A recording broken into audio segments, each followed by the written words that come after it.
Hello sa mga nagtatanong po kung kailan magkakaroon ng beans sa live ng Bigo Apps po.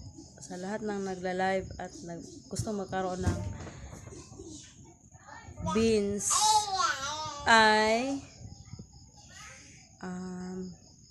magkakaroon ka po ng beans sa pamamagitan ng pagla-live mo araw-araw. Successive is 1 week.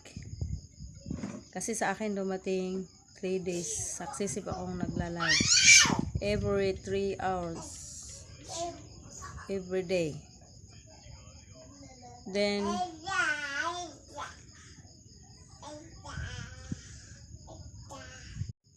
hello sa mga nagtatanong po kung kailan magkakaroon ng beans sa live ng Bigo App.